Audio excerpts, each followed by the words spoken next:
Hey everybody, Donkey Storm here. Today we're going to be doing another dungeon guide / route for tanks. Today we're going to be looking at the Theater of Pain. So this is a key that was done on a +20. The affixes are Tyrannical, Necrotic, Spiteful, and Tormented. So just about the worst shit you could deal with. So in this video we're going to go over a route, some of the ways that we're going to deal with these affixes and all that good stuff. Now this is done from a Guardian Druid perspective, so there will be some Guardian specific things in here, but I'm hoping that this can be something that's applicable for pretty much all tanks. So Theater of Pain is a tough dungeon. There's not a ton of leeway here. It's very linear. The amount of choices you have on how to approach this dungeon are pretty limited. But we are going to go with one kind of special thing right out of the gate here.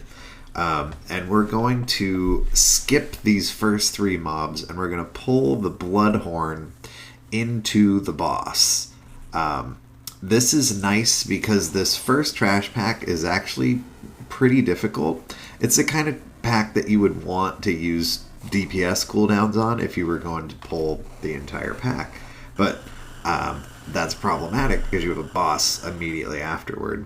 So what's nice about this is you get the hardest mob out of the pack into the boss. You blow all your cooldowns and lust, and you just blow that mob up and then do the boss as you normally would. Then you come back at the very end of the dungeon, and during the Mordretha RP thing, you kill the trash.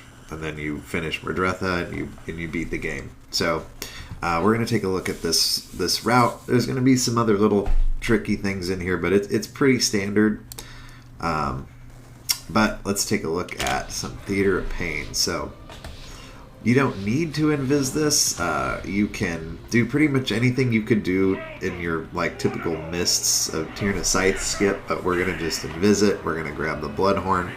We're going to pop Incarn, we're going to pull him in with all these other bosses, and we're just going to blow all cooldowns. So as the Druid, we're going to soothe the Bloodhorn. We're going to be watching for Searing Death casts to kick like that. And this boss is typically I would say very easy.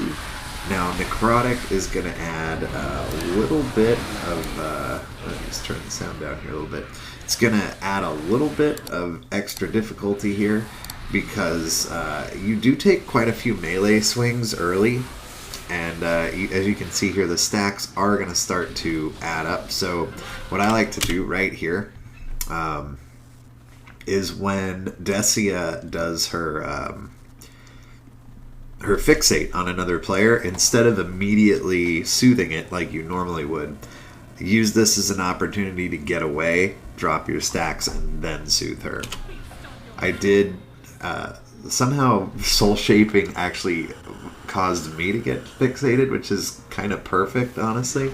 So stacks are off, I'm going to soothe her, and at that point we're pretty much going to be safe for the rest of the fight. You can try and keep these guys grouped up. Ideally, our DPS would be trying to burn that shield down on that Sathel over there. They're not really doing that, so he's just kind of free casting things on everyone. Not ideal. There's not a lot we can do about that. Typhoon, great for getting rid of the rogue mob on people, as long as it tends to happen in range. So Necrotic does add a level of difficulty to this boss that isn't usually present. Usually this boss is pretty face roll, but as you can see, it's a little bit tough this week on the tank. We're trying to rotate our cooldowns the best we can. Decia goes down at the perfect time there,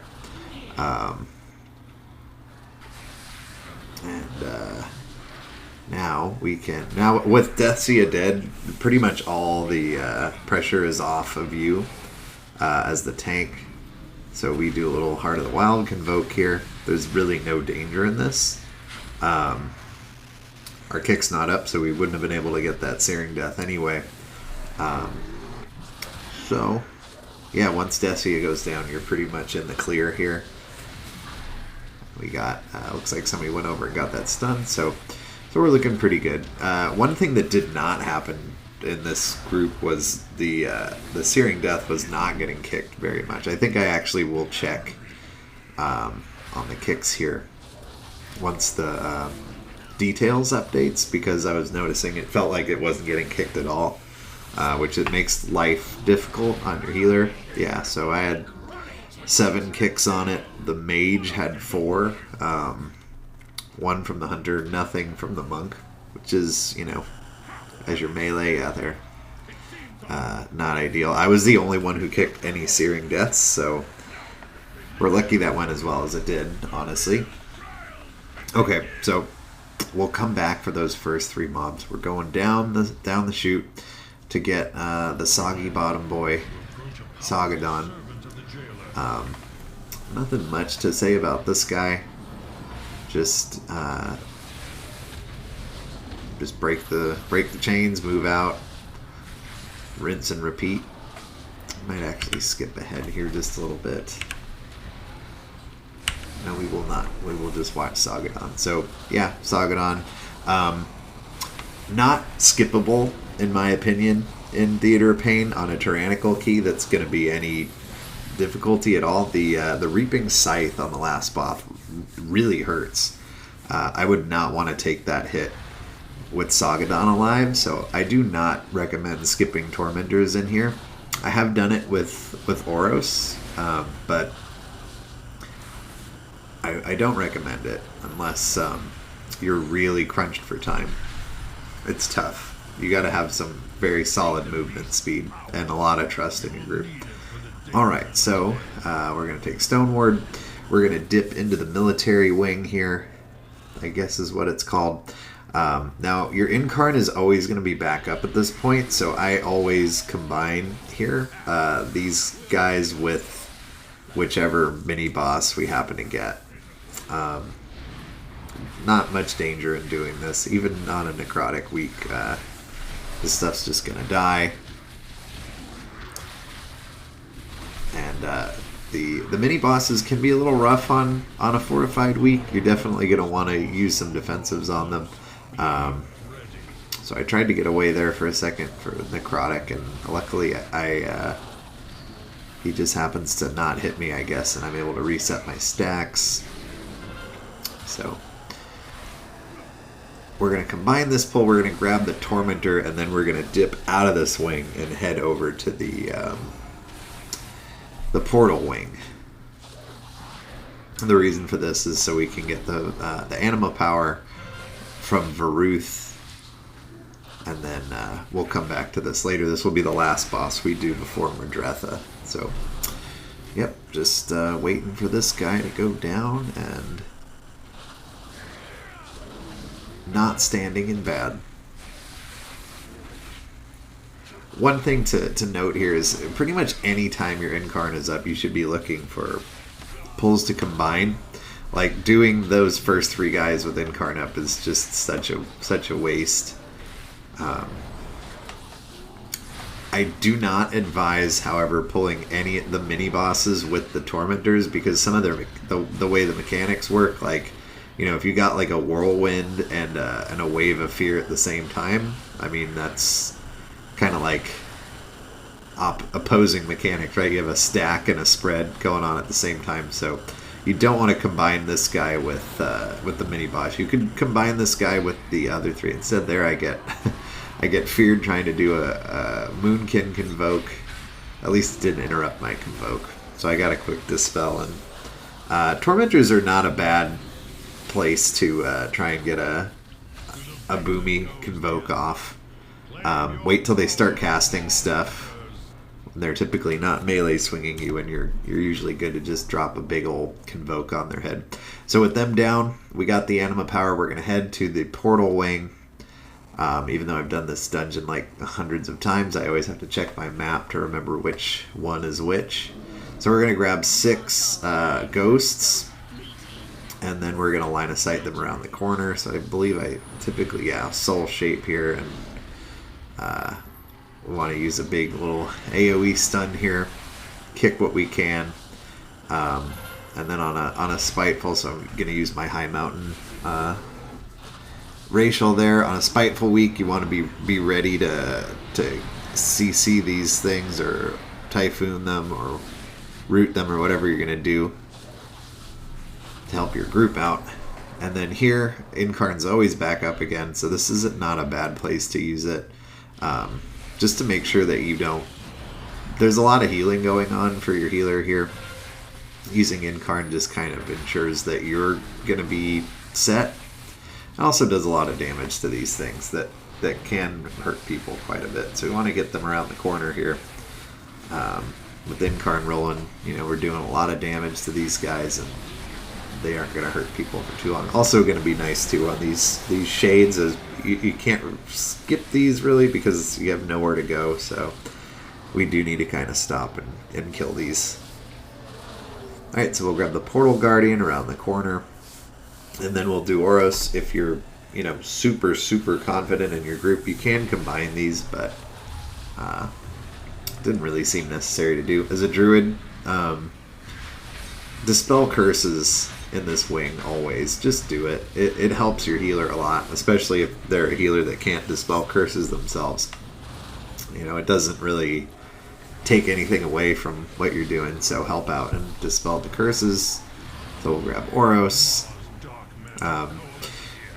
Skipping Oros is possible for Mordretha, but having done it, I don't really recommend it. I think it adds a lot of difficulty to that fight. If you don't do it, you better have some really good players and some good mobility within those players. So in a pug, and if I haven't mentioned that yet, this is a complete pug. I don't know any of these people. There's no way I'm just gonna skip Oros unless we're like way behind, and we're definitely not at the moment. So doing the typical Oros, dodging the Frost Lance and dodging the stuff on the ground, and then we're gonna be picking up the Portal Orb here and going right. So we're going to take 2 rights.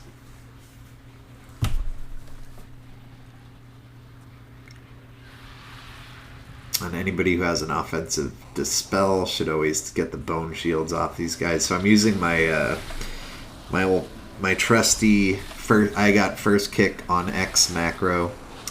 It's going to get quite a bit of use in this wing. I talk about this in like every video, but it's just a macro that puts an X on something and says in party chat, I got first kick on X. Makes it so people don't stack their kicks, which, can be a problem. Like everybody kicks one of those guys and then the other one gets a bone spear off. It just kind of prevents that from happening. So I'm going to use it here too. I'm going to do it on the Soul Binder, and then that just kind of leaves the bone spear up to the others. And this is also a place where Incarn's typically up. Good spot to use it. You want these things dying just as fast as possible. So we're going to kick the Necrotic Bolt Volley and just, use CC and try not to let anything go off here if we can help it. On a Tyrannical week, this isn't really that scary. Fortified, it can be a little bit scary. So one alternative that you can do to what I'm doing, which is killing those first 3 mobs of the dungeon as the very last trash pull.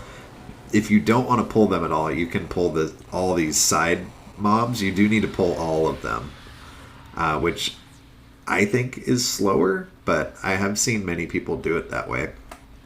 There's definitely nothing wrong with it. So then we're marking another target with an X. That's going to be our kick to make sure we get the Bone Spear. Don't want those Bone Spears going off, so we'll kick that.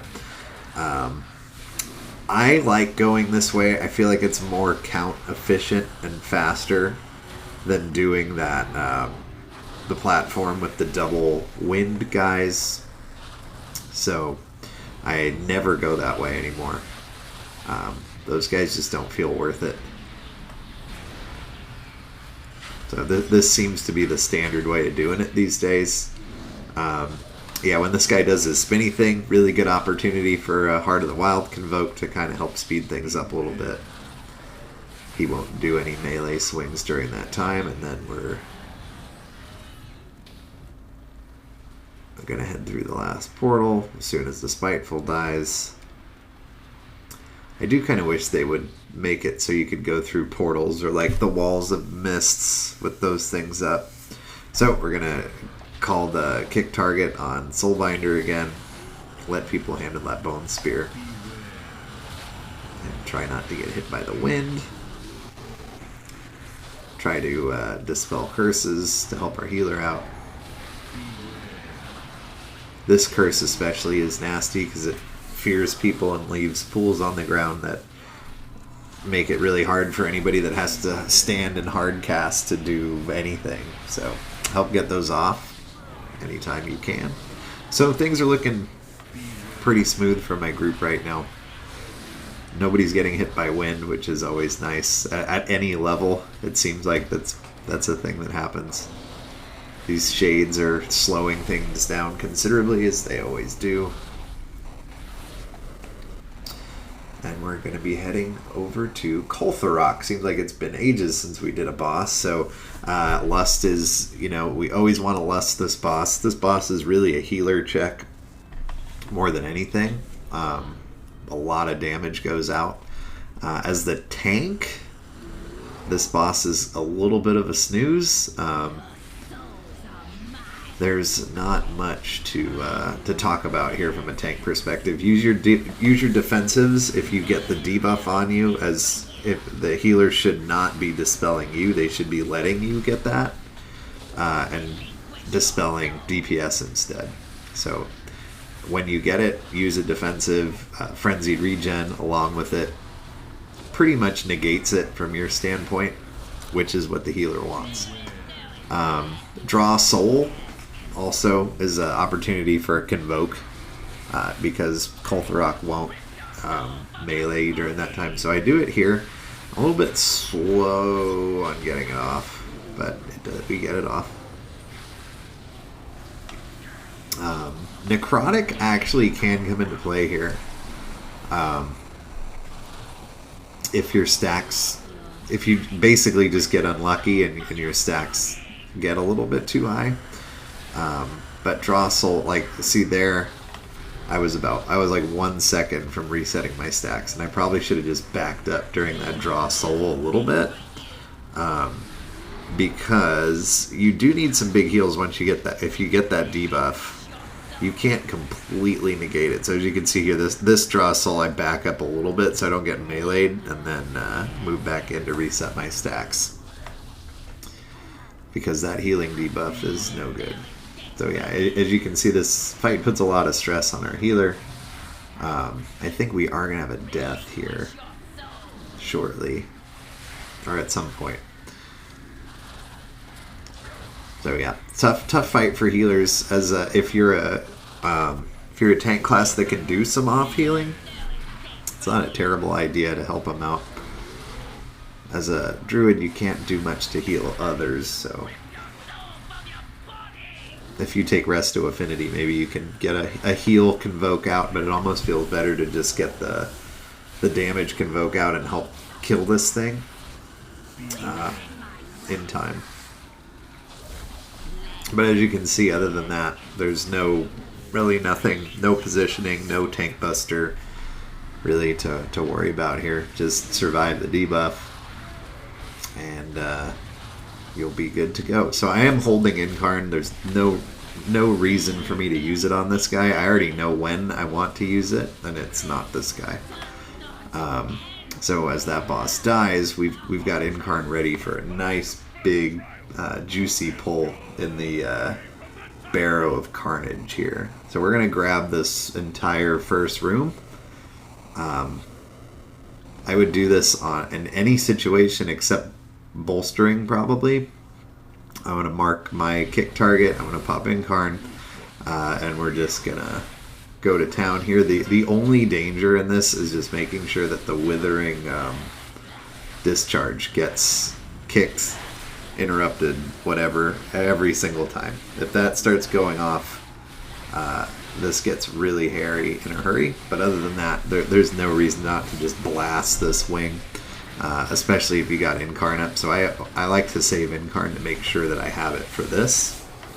As You only have a few opportunities to save time in here, and this is one of them. So I want to make sure that we're using it.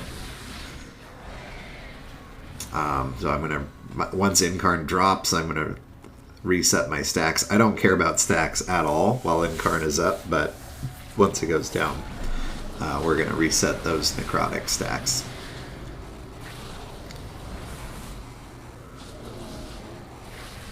So we are just about done with these guys. We're going to start heading onto the next group, which again is just going to be making sure Withering Discharge does not go off.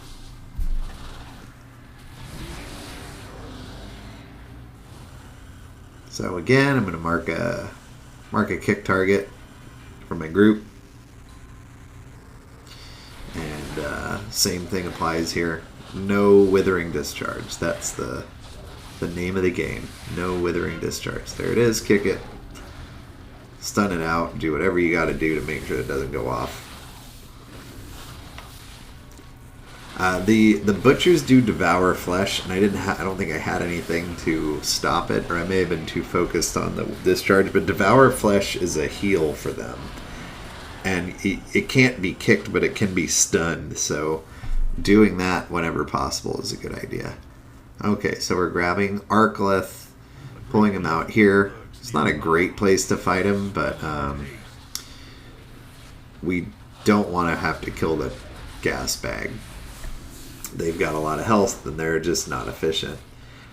So I think we're coming up on a mistake here. Yeah, so I Heart of the Wild Convoke this guy, and that he gets a cast off. Now, I was not the only one with a kick available. Like the monk or the hunter could have also kicked him. Neither one of them did. But, you know, the fact that I was convoking there, I wasn't able to kick him. So we take a big old boatload of damage there that was very avoidable. Luckily, our healer's able to bail us out there. But, yeah, that's definitely not what you want to happen. So Crumbling Bulwark, always, we're going to invis past this guy. You don't want to pull this mob. Really, ever. And you don't need the count, so it's just a waste of time. So we got Incarn here again, and we want to maximize that, so we're going to pull this group, and we're going to grab the gas bag along with it, because we want to get value out of our Incarns. And especially on a Tyrannical week, there's very little danger in doing this. As you can see, like most things are almost dead anyway.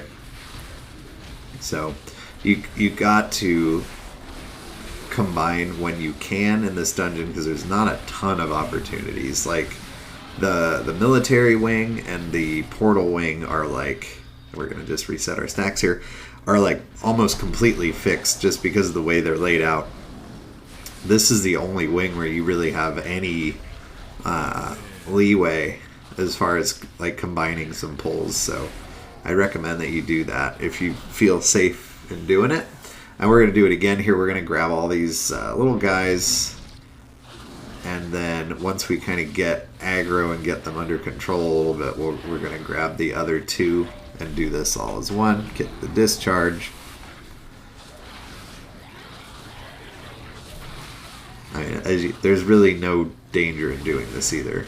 I imagine we're going to reset our stacks here in a moment, but yeah, very little danger in combining these pulls, as long as that discharge is getting kicked, and it has been. I don't think it's gone off once this dungeon, so that's a big deal. You can't let that spell go off.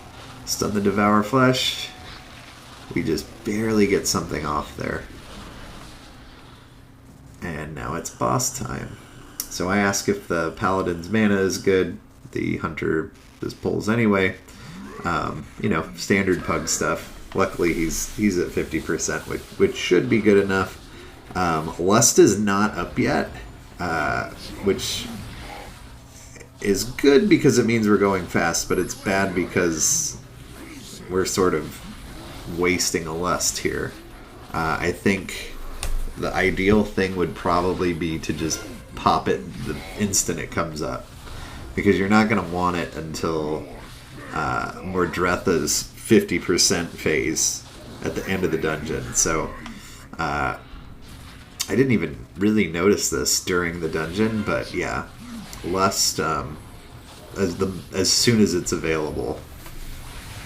So these leftover adds typically don't matter at all on this boss, but in this particular week's affixes, they are going to matter because they cause Necrotic to stack up, and this is I do manage to reset stacks there.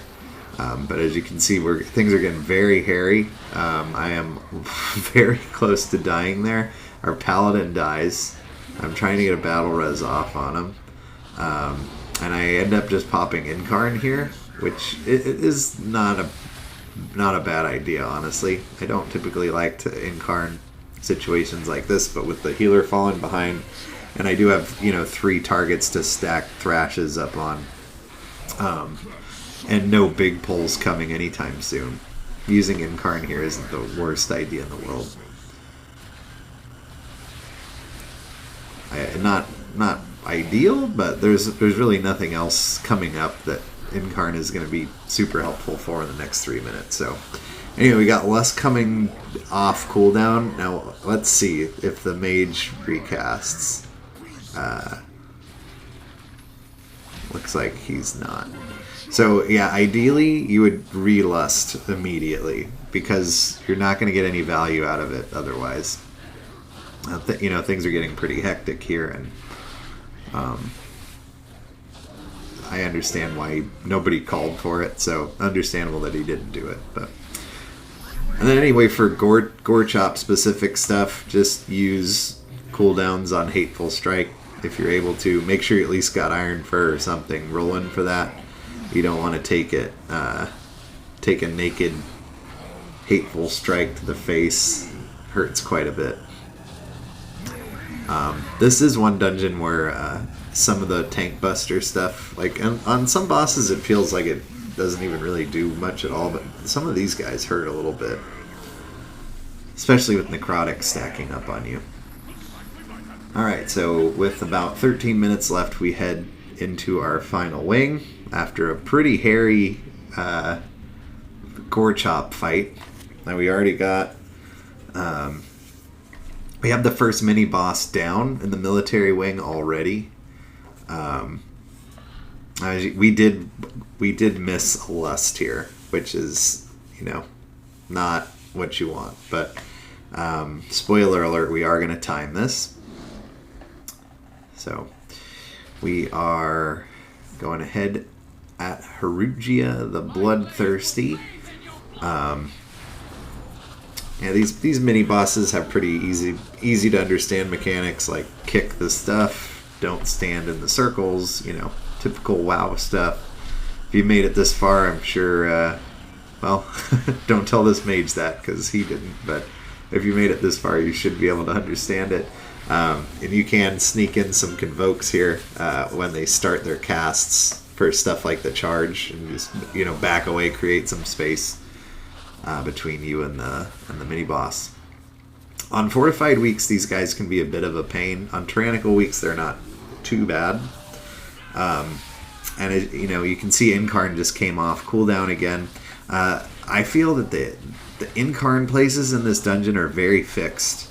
Always use them in the exact same spots. That has served me pretty well, which means we're going to be using it on this upcoming pull to help kind of burst that down, because that is it's one of the tougher pulls in here, especially from a healing perspective. These arbalists just kind of pop arrows off on whoever they want, so helping kill these faster is a good idea.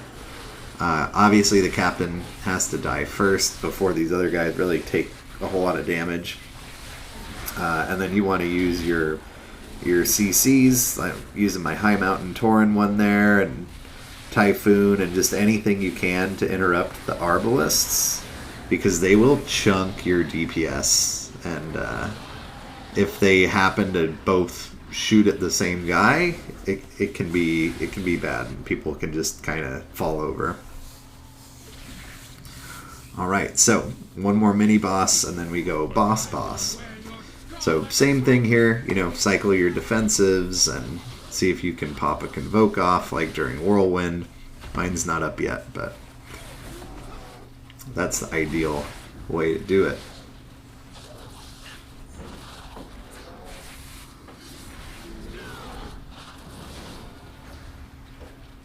I think we're going to Convoke this one. No, next one.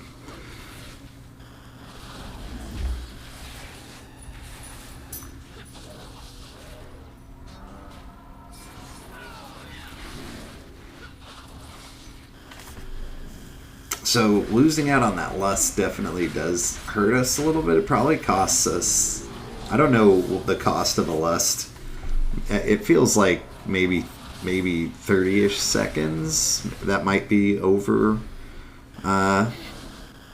analyzing it, but you don't want to miss a Lust. You should have a Lust on 4 out of the 5 bosses in here. Even if one of them is going to be late like that one, it would have been well worth. So yeah, this mage is asking to Lust here, and we're going to tell him no. Save it for the last guy. Zav is not an ideal Lust target because of the phases of people getting thrown downstairs. You don't really get full value out of it. So quick Lust conversation, and then we're going into Zav. As a tank on Zav, you're going to want to use your defensives on Brutal Combo, or at very least Iron Fur, Frenzied Regen. Help keep yourself up. Help DPS the banner. A Stampeding Roar during this combination of abilities can help people get to safety, so it's a good idea to do. You're definitely going to want to make sure you help DPS the banner during the phase where 2 DPS are thrown out, because you can get a little bit hairy getting this down in time if they're screwing around down there and not getting directly back up. So this banner's going down nice and fast. And then it's pretty much rinse and repeat for Zav. Just don't sleep on his Brutal Combo. It does hurt. Like I was saying, this dungeon, the tank busters are real. And they can mess you up if you're not prepared for them. So I am holding Incarn here.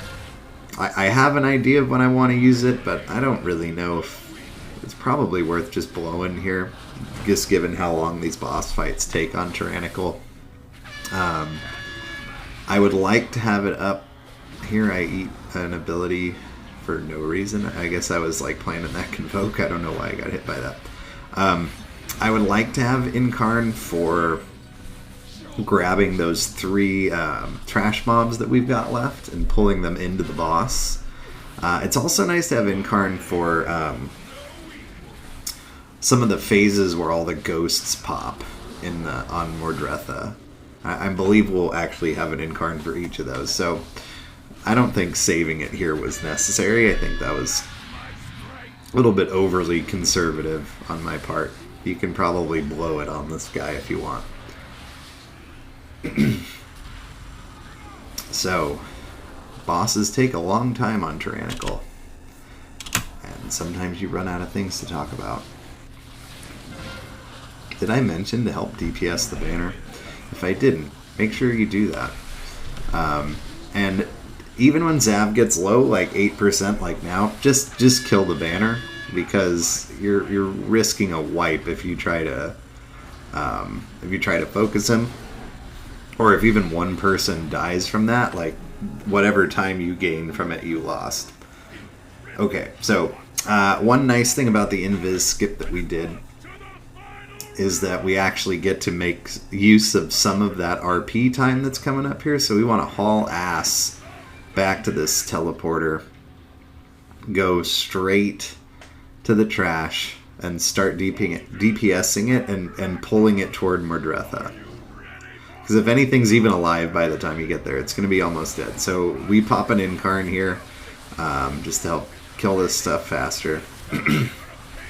We're going to kick this Ritualist, and we're just going to kind of start dragging these guys back toward her.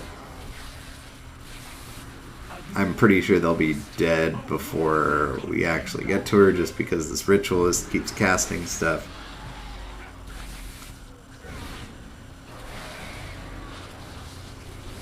Yeah, so we don't even really try that hard to drag them back. That's okay.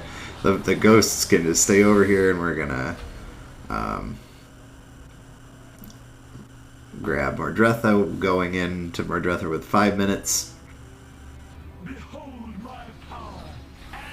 A little slow on the pull there. I'm not sure what I was waiting for, but so Reaping Scythe is definitely an ability you want to have a defensive ready for, or at least some Iron Bark. This Laser Beam is a opportune time to Convoke. As you can see, no melee swings coming in there.